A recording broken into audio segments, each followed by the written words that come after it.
Bulletin में खुश आमदेद कहें और सबसे पहले आपको बताएं, वजीर आजम इमरान खान ने एक बार फिर बड़ापन दिखा दिया।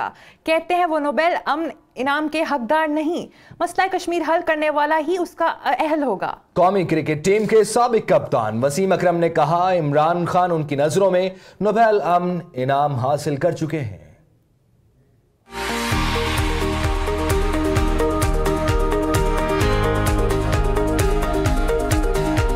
वजीर आजम इमरान खान ने लीडरशिप की एक और मिसाल कायम कर दी। खुद को नोबेल अमन इनाम का हकदार करार दिए जाने से माजरत कर ली।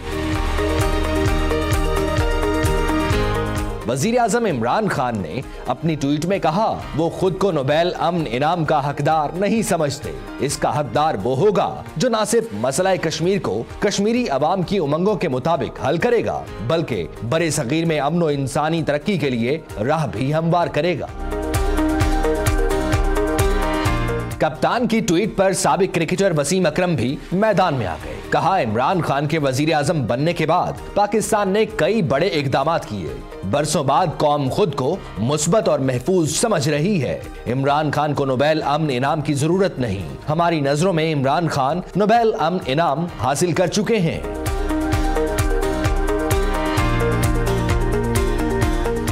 दूसरी जानिब कौमी असम्बली के बाद पंजाब असम्बली में भी इमरान खान को नोबेल अमन इनाम देने की करारदाद जमा करा दी गई है, जिसमें कहा गया है वजीर आजम इमरान खान जंग में अमन के दाई की हैसियत से उभरे हैं। बुलेटिन में ब्रेकिंग न्यूज शामिल करें। पाक फजाइया के सरबराह एयर चीफ मार्शल मुजाहिद अनवर खान ने फॉरवर्ड ऑपरेटिंग बेसिस का दौरा किया है। उन्होंने हवाबाजों, एयर डिफेंस, इंजीनियरिंग और सिक्योरिटी पर मामूर अमले से मुलाकात की। जवानों से खिताब में कहा, मादरे वतन की सालमियत और दिफा पर पूरी कौम पाक फजाइया पर नाज़ा है।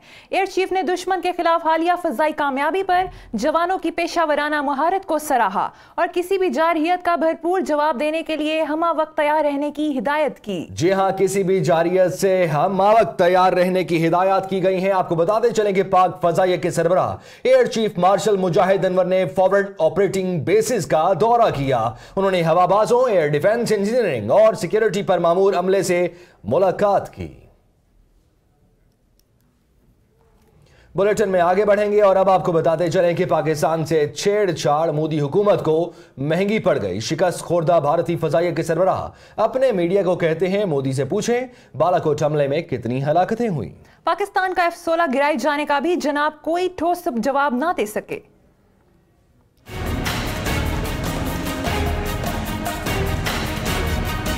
कहते हैं झूठ के पांव नहीं होते। भारतीय फजाइया के सरबराह BS धानोवा इसकी अमली तस्वीर बन गए। मौसूफ प्रेस कॉन्फ्रेंस के दौरान बालाकोट हमले में हलाकतों के सवालात पर आए बाएं शाएं करते रहे।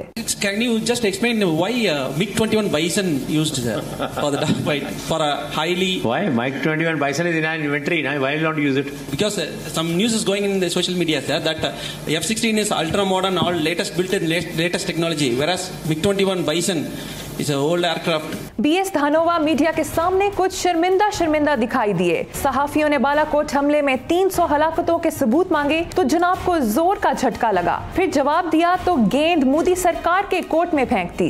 That statement will be made by the government. No, I mean, Air Force is not in a position to clarify that how many people were inside at that.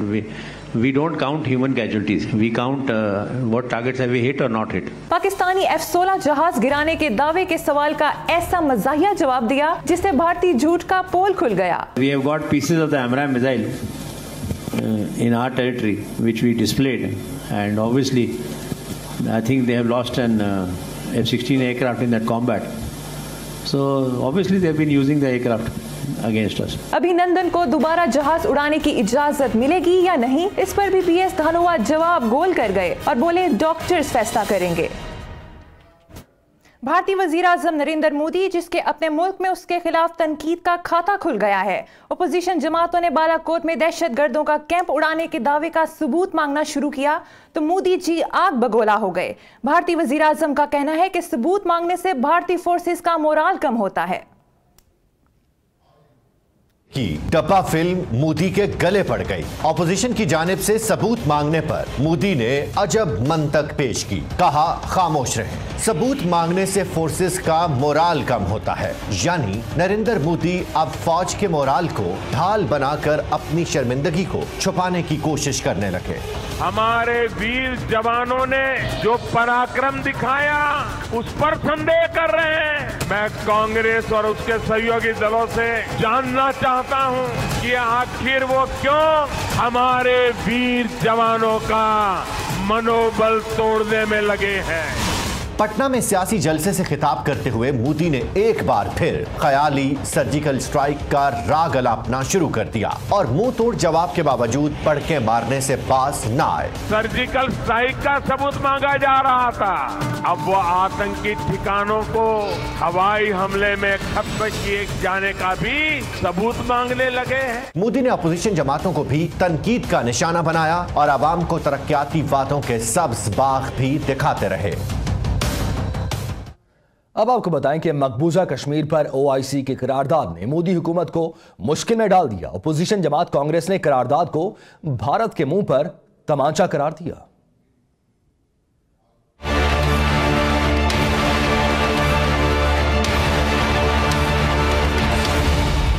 Bharat बरसों से ओआईसी की रुकनियत का सपना आंखों में बसाए बैठा था। अबू धाबी में हुए इजलास में भारत को बतौर मेहमान बुलाया गया तो मोदी सरकार की खुशी का ठिकाना न रहा। भारतीय वजीर खारजा सुषमा स्वराज पूरी तैयारी के साथ ओआईसी वज़राए खारजा इजलास में शरीक हुई, मगर इसी इजलास में मकबूजा कश्मीर से मुतालिक मंजूर हुई करारदाद ने मोदी हुकूमत को पूरे भारत का मुजरिम बना दिया।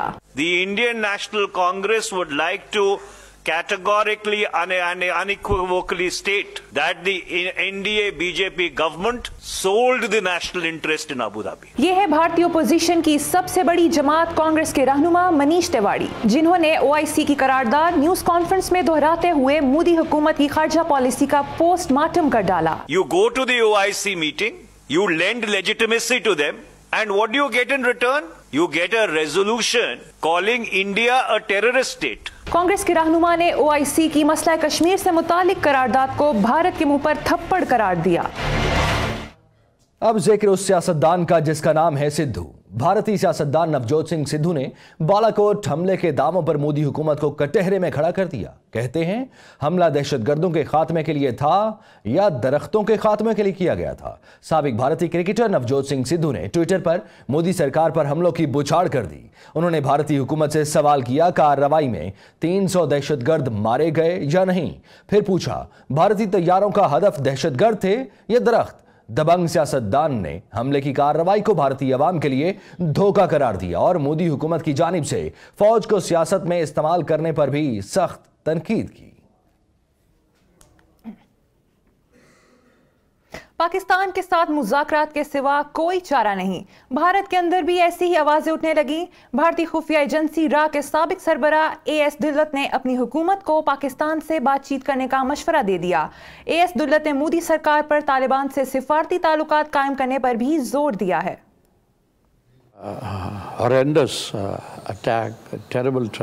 भारतीय खुफिया एजेंसी के साबिक चीफ एएस दलित ने भी मोदी सरकार को आंखें खोलकर हकीकत देखने की नसीहत कर दी। कहते हैं पाकिस्तान एक हकीकत है, कशीदगी का अब मुकम्मल खातिमा होना चाहिए क्योंकि पाकिस्तान से बातचीत के अलावा और कोई दूसरा रास्ता नहीं। अगर नवजोत सिंह सिद्धू और जनरल कमर जावेद बाजवा गले मिल सकते हैं तो भारतीय हुकूमत क्यों नहीं? If Sidhu can go and hug General Bajwa, then surely there are better, straighter ways to do it.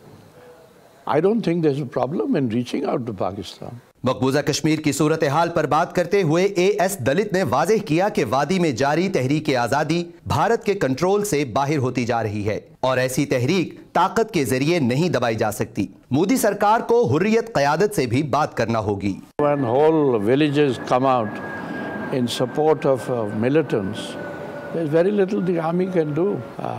We've done what we had to do. It's up to the politicians now. साबिक रा chief ने इमरान खान की तारीफों के पुल बांध दिए। कहते हैं इमरान खान एक खुद मुख्तार वजीर आजम है और पाकिस्तानी हुकूमत और फौज एक पेज पर है। भारत के लिए ये बेहतरीन मौका है कि इमरान खान जैसे हकीकत पसंद वजीर आजम से बात की जाए। Imran Khan is very much his own man.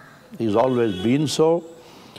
After all, he is he is Kaptan Sahab. He is the one who brought the World Cup to Pakistan. साबिक राह चीफ ने मोदी सरकार को आईना दिखाते हुए कहा कि भारत ना तो बात करता है और ना ही सुनता है। मकबूजा कश्मीर की हुर्रियत, क़यादत और पाकिस्तानी हुकूमत से मामलात बेहतर करने के लिए वाजपेयी अप्रोच अपनाना होगी। और नाज़रीन, आपको ब्रेकिंग न्यूज थे। भावलपुर के इलाके फोर्ट अब्बास में गोले गिरने की इतला है। ज़राए के मुताबिक गोले चोलिस्तान के सहराई इलाके में गिरे, ताहम किसी जानी नुकसान की इतलात नहीं है। आपको बताते चलें कि भावलनगर के इलाके फोर्ट अब्बास में गोले गिरने की इत्तला है। ज़राए के मुताबिक गोले चोलिस्तान के सहराई इलाके में गिरे हैं, ताहम किसी जानी नुकसान की इत्तलात नहीं है। इसी पर बात करते हैं डायरेक्टर न्यूज आप न्यूज इमरान मीर साहब हमारे साथ टेलीफोन लाइन पर मौजूद हैं। मीर साहब, बताइएगा इस हवाले से क्या तफसीलात सामने आ रही हैं? गोले किस जगह गिरे हैं? ये गोले कहां से आए हैं? सुल्तान, ये इलाका है हमारा, डिस्ट्रिक्ट बनता है भावलनगर और इसकी तहसील है फोर्ट अब्बास। और ये चूंकि बॉर्डर का एरिया है यहाँ पे, और ये अब से कोई 25 से 30 मिनट पहले की इतलात हैं।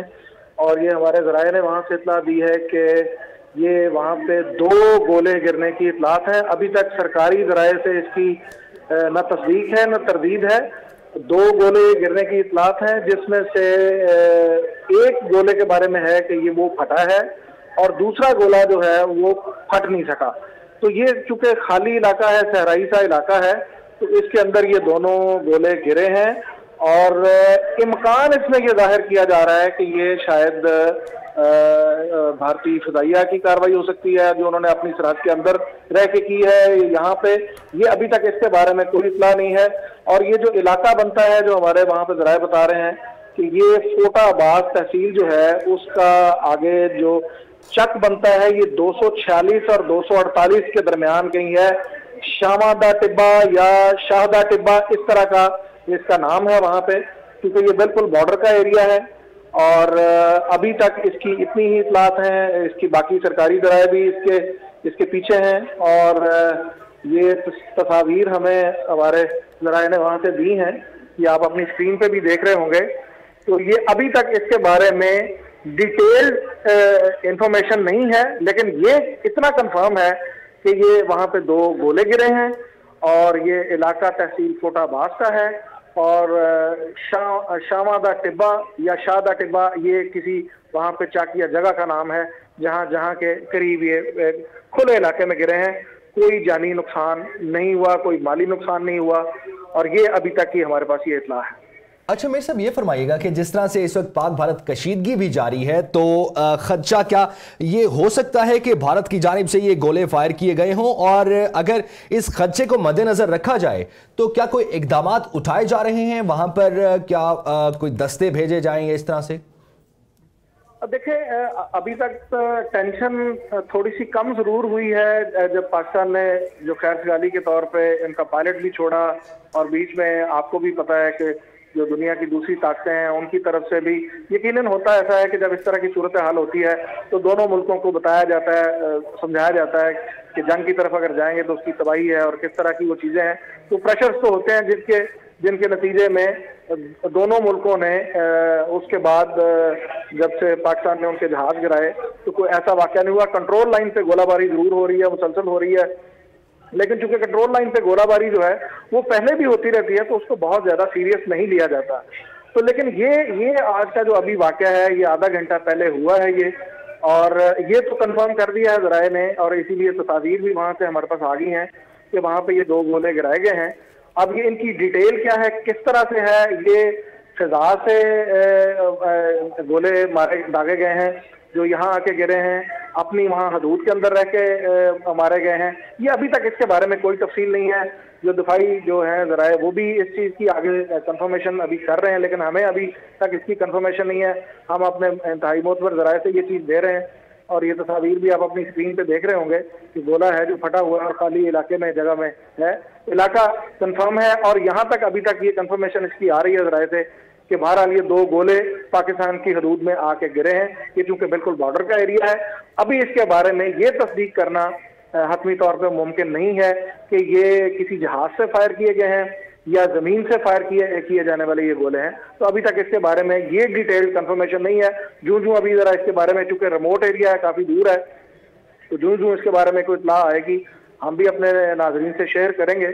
और यहाँ पे हमारे वैसे नुमाइंदे भी मौजूद हैं, मोहसिन अब्बास, इनसे अगर आप पूछ लें तो इनसे सवाल करें कि ये इलाका एग्जैक्टली क्या बनता है, क्योंकि हम तो यहाँ दूर बैठे हैं अभी। बिल्कुल मीर साहब, मोहसिन अब्बास ने हमें ज्वाइन कर लिया है। मोहसिन, आप बताइएगा कि ये जगह है कौन सी, ये जो गोले यहाँ पर गिरे हैं इनकी कोई आवाज सुनाई दी हो, कोई नुकसान या ऐसी कोई इतलात? ये फोर्टाबाद के नजदीक सर ये हमारे एक मशहूर जंगल है, दोदला का जंगल जी। उधर एक गांव है 247 HL, उधर एक टोबा है मशहूर शाहों का टोबा, उसके नजदीक ये खाली जगह थी, उधर ये इन्होंने गोले फेंके हैं और कोई जानी माली नुकसान नहीं हुआ जी, किसी भी किस्म का। खाली जगह थी, रड़ी थी जिसे हम कहते हैं जी, और ये फोर्टाबाद शहर से 10-12 किलोमीटर के मुकाम पर ये वाक़या हुआ है जी। अच्छा मोहसिन, इस हवाले से क्या कोई इतलात है कि किसी ने आवाज सुनी हो इन गोलों की, कोई धमाका कोई बड़ा ऐसा तो नहीं महसूस हुआ? ऐसा कुछ नहीं महसूस हुआ क्योंकि ये जहाँ ये वाकया हुआ ना जी, ये बिल्कुल बॉर्डर के साथ है, बॉर्डर के साथ इंडिया की चौकी है जी, चौकियां हैं उनकी, वो उस चौकियों से कोई फायर ये सिलसिला हो सकता है जी। ऐसे कोई आवाजें वगैरह या कोई धमाके की आवाजें वगैरह नहीं सुनाई दी। फोर्टाबाद शहर में तो बिल्कुल नहीं सुनाई दी जी कहीं भी। ठीक है मोहसिन, आप हमारे साथ ही रहिएगा। मीर साहब, जिस तरह से अभी मोहसिन अब्बास ने वही बताया कि ये शाहों का टोबा है 247, 248, वही जगह जो आप इसको पहले से ही बता रहे थे। तो अब एक जानिब भारत को बहुत सारी जगहों से हजीमत का सामना करना पड़ रहा है, शर्मिंदगी हो रही है कि वो 350 हलाकतों का सबूत नहीं दे सके, F-16 जो पाकिस्तान का मार गिराने की उन्होंने बातें की, हवाई बातें, उसका सबूत नहीं दे सके। कहीं ऐसा हमें कोई खदशा जहन में रखना चाहिए कि वो अपनी उस शर्मिंदगी को बचाने के लिए कोई इस तरह की हरकत कर सकते हैं? देखिए, दुश्मन को तो कभी भी हल्का नहीं लेना चाहिए कि वो क्या कर सकता है क्या नहीं, और यकीनन जैसे फिर भारत जैसा दुश्मन हो जिसके बारे में आप यकीन से कुछ भी नहीं कह सकते, झूठ इतना वो बोलते हैं, जाहिर में कुछ कहते हैं, बातन में उनके कुछ होता है। यहाँ आज भी जब उनके एयर चीफ ने, इंडियन एयर चीफ ने भी प्रेस कॉन्फ्रेंस की, तो जो सवालात थे उनका जवाब तो उनके पास नहीं था, वहां भी उन्होंने आयमाइशाएं किया और गोल मोल बातें की, लेकिन ये जरूर कहा कि अभी ये जो है हमारा ऑपरेशन खत्म नहीं हुआ। उनका दावा ये था कि अभी भी वो ऑपरेशन की हालत में है और अभी उनका ऑपरेशन खत्म नहीं हुआ। तो यकीनन हमारी फोर्सेस भी, ग्राउंड फोर्सेस हैं, जो एयर फोर्सेस हैं, वो अभी भी अलर्ट पे हैं और अभी भी उसी तरह से तैयार हैं किसी भी ऐसी चीज का जवाब देने के लिए। तो लेकिन जब तक ये हतमी बात नहीं आती तो बहरहाल ये बात यहाँ तक तो कंफर्म है कि गोले आके गिरे हैं। अब ये चूंकि ठीक है, तो ये गोले गिरे हैं, बस ये इतलात तो फिलहाल हैं, लेकिन ये गोले कहां से आए हैं ये तहकीकात होंगी तो आपके सामने ये खबर भी रखी जाएगी। बहुत शुक्रिया। डायरेक्टर न्यूज आप न्यूज हमारे साथ इमरान मीर साहब मौजूद थे और मोहसिन अब्बास हमें फोर्टाबाद से अपडेट कर रहे थे। इसी के साथ आप न्यूज बुलेटिन से फिल वक्त इतना ही। मजीद खबरों और तफसीलात के लिए देखते रहिए आप न्यूज।